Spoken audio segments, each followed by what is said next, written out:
நம்ம திமுக வந்து திட்டும் போதெல்லாம் சில நேரம் நினைக்கிறது உண்டு, எப்ப பார்த்தாலும் இவங்களே திட்டிட்டு இருக்கமே ஏன் அப்படின்னு.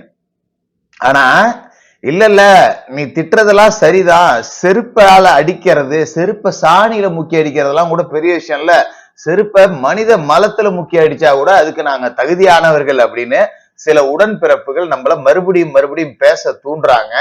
அப்படி ஒரு ஸ்கிரீன்ஷாட்டை நீங்க பாருங்க. திருப்பரங்குன்றம் விவகாரத்துக்காக பூரணச்சந்திரன் அப்படிங்கிற ஒரு இளைஞர் தன்னோட இன்னுயிரை மாச்சிக்கிட்டார். பட் அதை நம்ம நியாயப்படுத்த விரும்பல.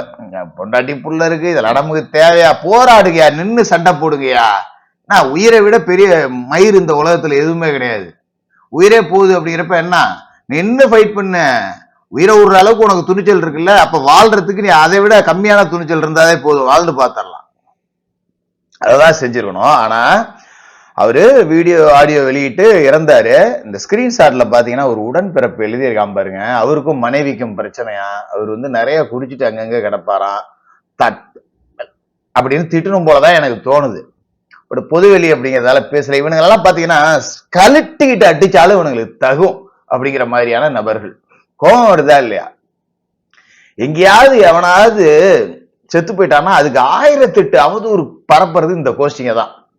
ஆனா இந்த ஞானச்சந்திரன் மாதிரி தெருப்பொறுக்கி புறம்போக்கு பயலுக அண்ணா யூனிவர்சிட்டி உள்ள போய் நுழைவானுங்க. அதுக்கு வந்து அந்த பொண்ணுக்கு அங்க என்ன வேலைன்னு நொரநாட்டியம் பேசுவானுங்க.